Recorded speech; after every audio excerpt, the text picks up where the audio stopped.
वज़ीर-ए-आज़म इमरान खान मलेशिया के दौरे पर रवाना हो गए। ये वज़ीर-ए-आज़म इमरान खान का मलेशिया का दूसरा दौरा है। अरकान पार्लियामेंट वज़ीर-ए-आज़म के इस दौरे के हवाले से क्या कहते हैं, आइए जानते हैं उन्हीं की राय। मलेशिया जो है उसके साथ मैं नहीं समझता कि उस कॉन्फ्रेंस के बाद जिसमें हमने पहले उनसे वादा किया और उसके बाद फिर बैकआउट कर गए, तो उसके बाद कोई बहुत ज़्यादा कोई अच्छे तल्लुकात या कोई पेशरफ्त हो सकती है। तो बाकी मुझे तो इस दौरे से कोई ऐसी ख़ास उम्मीद नहीं है कि उससे कोई ब्रेक थ्रू होगा। इमरान खान साहब एक इंटरनेशनल फिगर हैं और उनकी रिकग्निशन का फ़ायदा उठाते हुए जो पाकिस्तान का एक इमेज जो आउटर वर्ल्ड में जो डेवलप हुआ है उसको मज़ीद उस पर कैपिटलाइज़ करने के लिए वो एक कोशिश है कि तमाम मुस्लिम, ख़ास तौर पे मुस्लिम ममालिक जो हैं उनको इसमें इकट्ठा करके और एक जॉइंट, जिस तरह अगर देखिए ना यूरोप में अगर वो G7 वगैरह का जिस तरह कॉन्सेप्ट है और वो उन्होंने यूरोपियन यूनियन अपनी अलहदा बनाई थी, तो इसी तरह अगर मुसलमान ममालिक भी इकट्ठे होकर एक दूसरे की इकानमी में जो चीज़ बेहतरी है उसको एडवांटेज लें और जो किसी के यहाँ बेहतर है उसको उसका फ़ायदा दें, तो हम एक बहुत बेहतर जो है मुस्लिम इकानमी को बहुत बेहतर कर सकते हैं। काफ़ी अच्छे दौरे करते हैं और वो वापस आके कहते हैं जी बहुत बड़ी खुशखबरी है। और आपने भी देखा कि ट्रम्प के साथ वो जब भी मिले और उन्होंने कहा, ट्रम्प साहब ने कहा कि जी पाकिस्तान और इंडिया के साथ वो कश्मीर के ऊपर सालसी का किरदार अदा करेंगे। मुझे बता दें अभी तक उन्होंने कौन सा किरदार अदा किया। अभी भी उनकी एक जगह पर दोबारा उनसे मुलाकात हुई।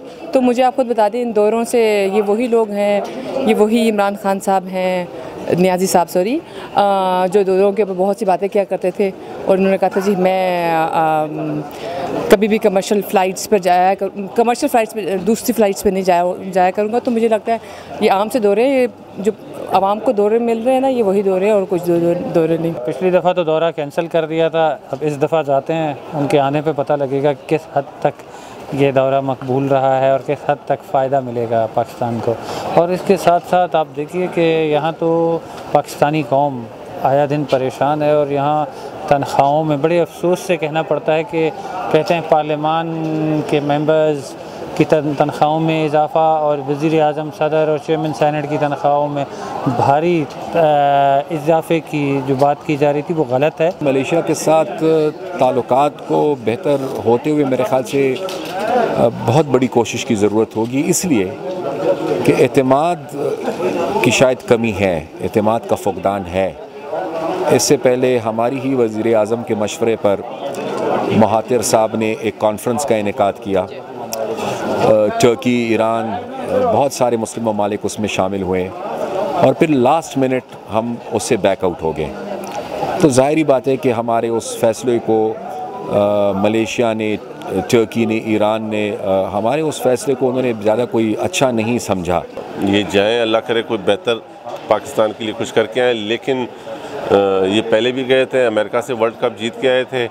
आपने देखा कि मिनिस्टरों की लाइन लगी हुई थी फूलों के हारों के साथ और हुआ ये कि कश्मीर आपके हाथ से गया।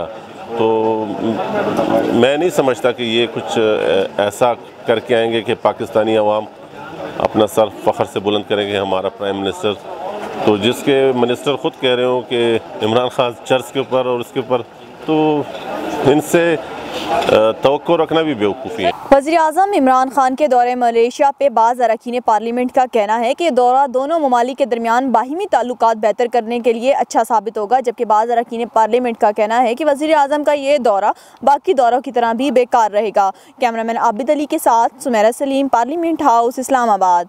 MCB बर्क रफ्तार के साथ दूर रहकर भी बहुत कुछ कर रहे हैं अपने प्यारे। करोड़ों चेहरों पर खुशियां बिखेर रहे हैं। दुबई में ही तो हो गई पापा। बैरून मुल्क से पाकिस्तान फ्री और फौरी रकम भिजवाने का बाएतमाद जरिया MCB बर्क रफ्तार, जो दे आपको मुल्क भर के ATMs और 1350 से जायद MCB ब्रांचेस से रकम वसूल करने की सहूलत। MCB बर्क रफ्तार से भेजी गई रकम MCB लाइट वॉलेट या MCB आसान रेमिटेंस अकाउंट में भी वसूल करें और अपनी जिंदगियां संवारें। MCB बर्क रफ्तार, फौरन से फौरी। MCB bank for life.